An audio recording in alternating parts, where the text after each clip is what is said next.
ఎప్పుడైతే Caesar Augustus census తీయమని చెప్పారో అప్పుడు కురేనియస్ గవర్నర్ కింద ఉన్నట్టు చెప్తాడు లూకా హిస్టారియన్. ఆయన మెడికల్ డాక్టర్ మాత్రమే కాదు, ఆయన రాసినప్పుడు హిస్టారికల్ ఫ్యాక్ట్స్ ని ఇంక్లూడ్ చేసి లూకా రాశాడు.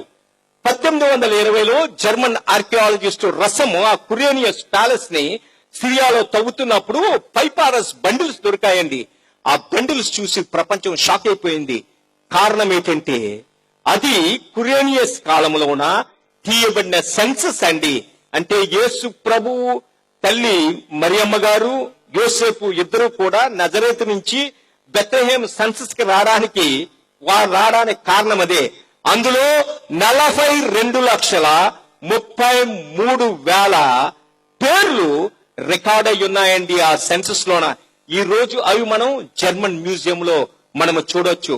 అంతేకాకుండా ఈ రోజు మనం నేర్చుకోవాల్సింది ఏంటంటే చాలా మంది క్రైస్తవులు కూడా ఇగ్నోరెంట్, చాలా తెలియక మాట్లాడుతుంటారు. కొంతమంది క్రైస్తవులకు ఫ్యాషన్ అయిపోయింది. యేసు ప్రభు డిసెంబర్ 25న పుట్టినట్టు మీకు తెలుసా? ఆయన 25న పుట్టలేదంటే మనకి ఏదో డేట్ చెప్పాలి కదా, ఏ డేట్ ను పుట్టారు అది తెలియదు. అది దీని సమస్యని ఇప్పుడు కాదండి, 360లో డెన్నిస్ ది లిటిల్ అనే ఒక జర్మన్ సైంటిస్టు ఏమంటే చేశాడు, క్రిస్టియానిటీ ఎప్పుడైతే కాన్స్టంటైన్ కాలంలో అంటే 315లోన అఫీషియల్ రిలీజన్ అయిపోయిందో, అంటే అప్పుడు వరకు అండర్ గ్రౌండ్ లో ఉండేది. 19 మంది రోమన్ చక్రవర్తులు 250 సంవత్సరాలు క్రైస్తవులను నరికి పారేసేవారు. నీరో, డొమిషియన్, సిస్టమస్ Severus, Maximus, Decius, Valerius, Diocletian, Pius వీళ్ళందరూ కూడా నరికి పారేశారు. అయితే కాన్స్టంటైన్ మొట్టమొదటి క్రిస్టియన్ చక్రవర్తి అయినప్పుడు క్రిస్టియానిటీ ఎప్పుడైతే అఫీషియల్ రిలీజన్ అయిందో అప్పటి వరకు ఈ రోజు మనకున్న క్యాలెండర్ గ్రెగోరియన్ క్యాలెండర్ అండి ఈ రోజు. అయితే యేసు ప్రభు జన్మించినప్పుడు ఉన్న క్యాలెండర్ ఏంటండి?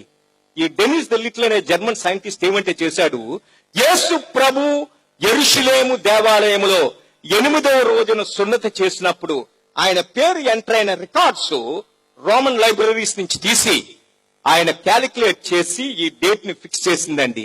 యేసు ప్రభు జన్మదినము రోమన్ కాలమాన ప్రకారం ఏంటంటే 754 ఏయుసి. ప్రతి ఒక్కరు గుర్తించుకోండి, ఇది ఏయుసి అంటే అబు ఊర్బే కొందితా, అంటే రోము పట్టణ నిర్మాణ అనంతరము 754వ సంవత్సరము టీవీకి నెల 10వ తారీఖున యేసు ప్రభు జన్మించినట్లు డెన్నిస్ ది లిటిల్ లోకానికి నిరూపించాడండి. హల్లెలూయా. ఆ రోజు నుంచి క్రైస్తవ లోకం అంటే మన గ్రెగోరియన్ క్యాలెండర్ లో డేట్ ఏంటంటే డిసెంబర్ 25. ఈ రోజు లోకమంతా కూడా తెలుసో తెలియకో జనవరి 1 రాగానే హ్యాపీ న్యూ ఇయర్ అని మందు కొట్టేసి యాక్సిడెంట్లు చేసేసుకొని తాగేసి పడిపోయి అన్ని పండుగలు చేసుకుంటారండి. ఏంటి తెలుసా జనవరి 1 హ్యాపీ న్యూ ఇయర్? లోకానికి తెలియదు. జనవరి 1 ఏంటంటే ఈయన డిసెంబర్ 25న పుట్టినప్పుడు 8వ దినాన ఈయన నామకరణము చేసిన దినము, సున్నతి చేసిన దినమే జనవరి 1 అండి.